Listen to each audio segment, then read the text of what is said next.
I am your DM Bonny, and I'm glad to see you found your way back to Pokemon Cross DnD, a series where we'll explore story through character design pulling from two of my favorite obsessions. However, you must be wary, traveler, as there are spoilers ahead, so be sure to check out last week's session to get caught up on all the lore.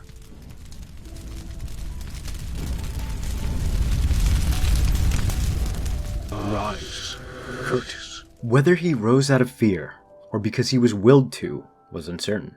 But Curtis did just that. By the time the boy had gotten back to his feet, he was illuminated by a vision of a figure pulsating in dazzling teal flame. The spirit's presence felt powerful and commanding, but also warm and safe. You were able to hear her chimes. Curtis could not muster a single thought to say as the spirit continued. I know you have many questions, and in due time you will find those answers, but I myself do not have much time left on this plane. Your mother entrusted me to see you through on a journey that would return this land back to its splendor. I will see to it that I fulfill the promise I kept to her. My mother? Asked the boy. She may be gone, but she is never far from your heart. Curtis searched the recesses of his mind to pull any sort of image of her. Nothing. He could not latch onto any memory of his past. Tears began to well upon the boy's face, but he quickly wiped them away when the figure outstretched its hand over the altar that stood between them. A spherical shape began to crystallize in front of Curtis, eventually solidifying. It's dangerous to go alone. Take this. Abel Solex, the Seer of the Wilds. A sage that had once lived on the edge of the wildlands, he was a valuable member of a community of warriors who relied on him to prophesize victory for their battles. Before his demise, he foresaw great disaster but could do nothing to stop it. His magic was so powerful that he was able to keep his spirit on the mortal coil until he could fulfill one last duty to the chieftain of his tribe. Abel was a practitioner of many kinds of magics, but he was most particularly versed in the dark arts. He learned to walk a fine line between greed and obsession, and became an avid collector of trinkets and relics. Eventually, their tribe soon came into a possession of a curious crystal ball, and to his dismay, he was never able to unlock its secrets. When the chieftain of the tribe insinuated that Curtis would be the inheritor of the crystal orb, Abel was both perplexed and intrigued. Despite his darkest inclinations, Abel put the survival of the tribe, their secrets, and most importantly, their culture, before himself. He would pay his penance for his dance with the dark arts at the cost of his life, so long as it meant he could deliver the crystal orb to the lost boy. Let's take a brief moment to rest here, traveler. Here's this week's quest board, which has an all-new question of the day. Be sure to respond in the comments below.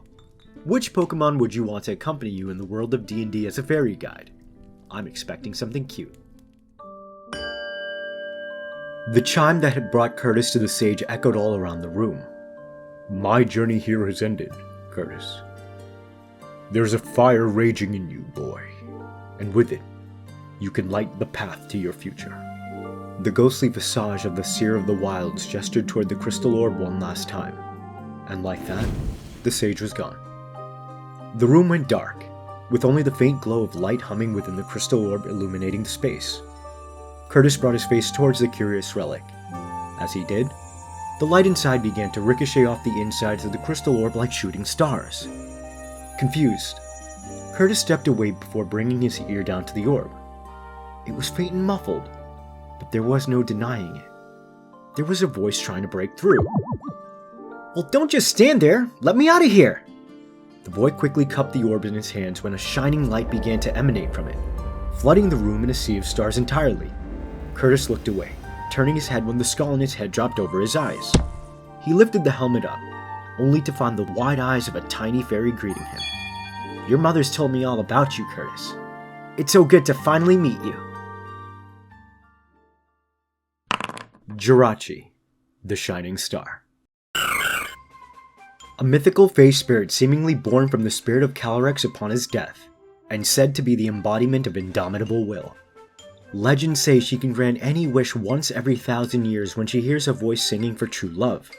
She'd been waiting for the day to be released to become the light for a chosen hero, and help them reclaim an era where darkness began to set its roots. Jirachi seems to have a multitude of abilities of which are only slowly returning to her after she awoke from her slumber prematurely. As of now, she's able to shapeshift, to some degree, levitate and fly, cast light, and more, so she claims. She's also a sweet talker, and what she lacks in size, she makes up for in personality. Like Curtis, Jirachi's memories are worn and faded, but will recover with time. She looks forward to working with the Lost Boy and completing her duty as Calyrex envisioned. As she was awakened earlier than expected, Jirachi states her current state is not her true form, so the two must work together to unlock her potential to stop the forces of evil.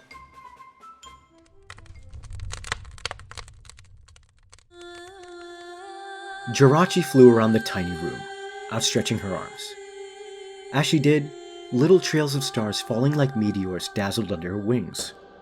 Curtis couldn't help but crack a smile. Ever since he woke up, he was surrounded by soot and ember, and plagued by sadness.